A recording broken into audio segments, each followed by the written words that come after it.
That's true, yeah. You have to look at the paintings from India. Because the deities, there's some Shastra, which I haven't been able to find, I think is very confidential, that has the exact proportions of Krishna's body and how to make a deity that actually represents how Krishna looks. So I think you have to look at the Indian paintings, or you have to look at photographs of deities. And the problem is, usually the photos of deities, they have them all dressed and you can't see the actual bodily proportions. But I think there's a video on how they made the Gaur-Nitai deities in Mayapur, the huge deities that they just installed, and that shows the deities undressed. So you can get an idea from that what the actual proportions are. Okay, a question from Suhas. Uh-huh. What is the purpose of the existence of the jivas in the spiritual world? Is it purely to serve Krishna in the form of our eternal identities? Yeah, Krishna creates the living entities to enjoy with them. Huh? I mean, picture it. If you're God, and there you are, you can do anything. Huh? Are you just going to stay alone? Huh? No. Of course not.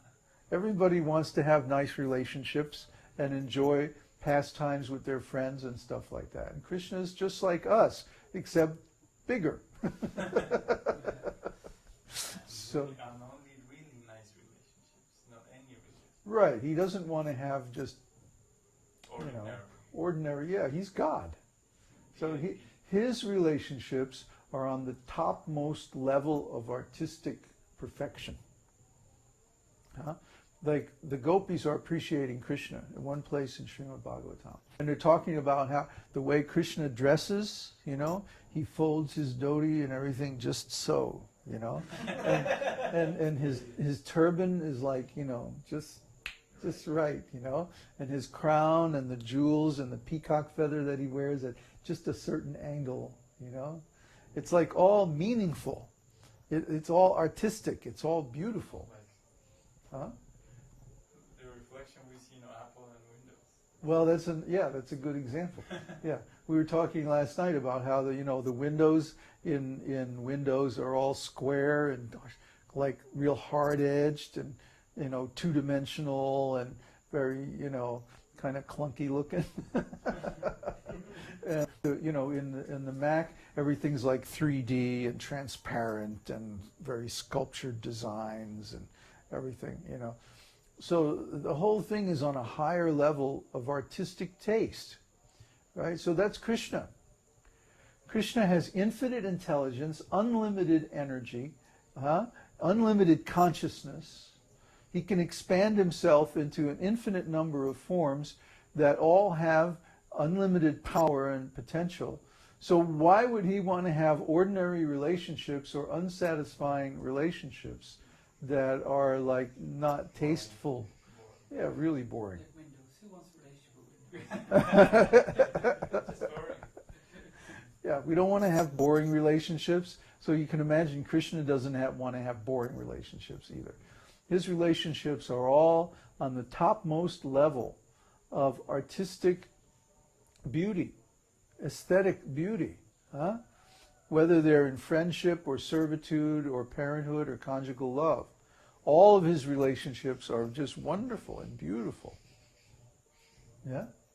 I've got one question in regards to that. Ah. In this world where we're developing our spiritual consciousness, we practice music or cooking or many different things. It's okay. So what happens to all those talents when we go to the spiritual world? It's like we forget them, or we start from there, or we become Superman suddenly, and then we know how to do everything perfectly. Well, where do talents come from in this material world?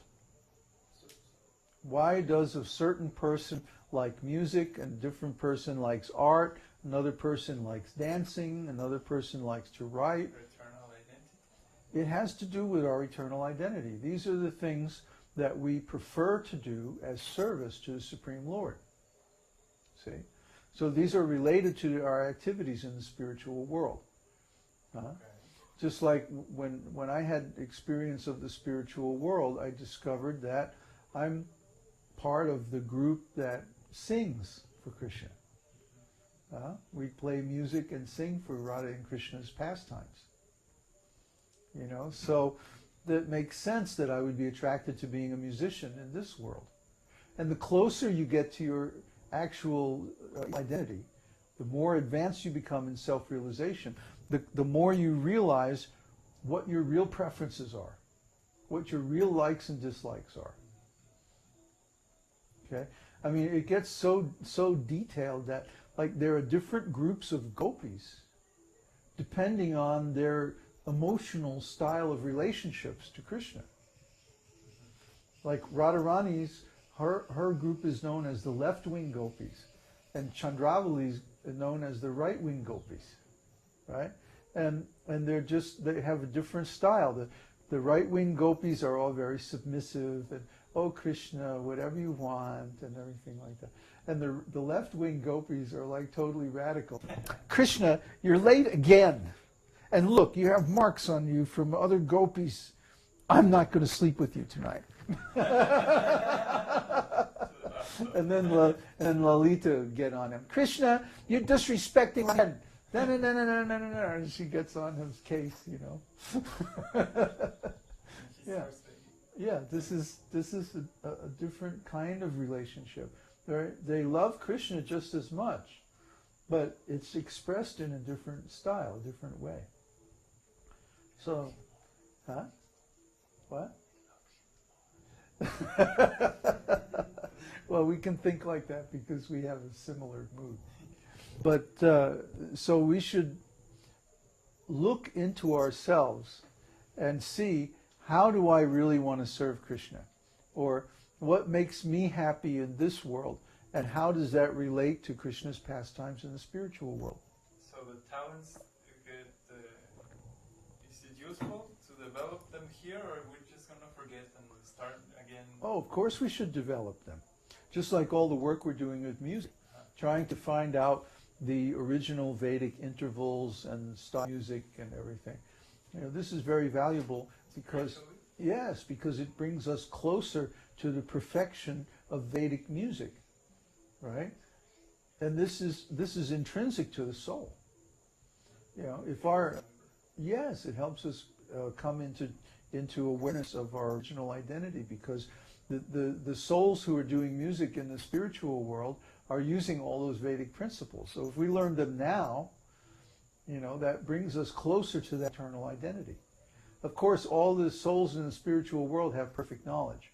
But the closer we can come to that perfect knowledge while we're still here, then the better we realize who we really are. And the more our service will be pleasing to Krishna.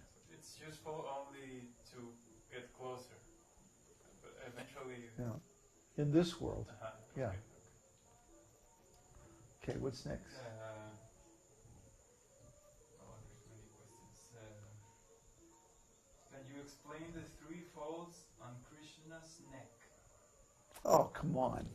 Okay. Does a devotee's attraction towards a certain pastime of Krishna give any indication of a person's spirit soul propensity, and where this particular spirit soul will return to within the spiritual planet? Well, of course. It's our preference where we go in the spiritual world. The pastimes that we're attracted to while we're in this body are going to be the pastimes that we enter into when we go to the spiritual world.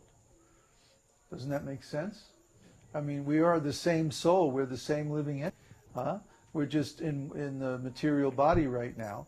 But when we go to the spiritual world and we're in our spiritual body, we're still going to be the same person and have the same preferences, likes and dislikes, and tastes, and so on. So we have to look into ourselves. You know, it's not that, it's like some people, some devotees have this idea that their eternal identity is like something imposed from outside.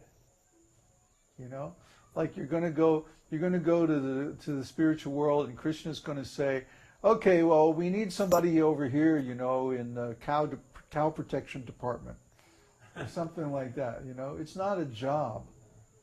It's not like that. It's Something you enjoy. yeah. It's that your eternal nature is like that. You're attracted to a certain pastime because that's who you really are. So the more that you can cultivate that awareness in this lifetime, the closer you come to understanding your eternal identity, realizing your real self. What about if our eternal service is preaching? There. That's never. Ask them to turn it down. It's like, tell them we're broadcasting on the internet to the whole world, and would they please turn it down?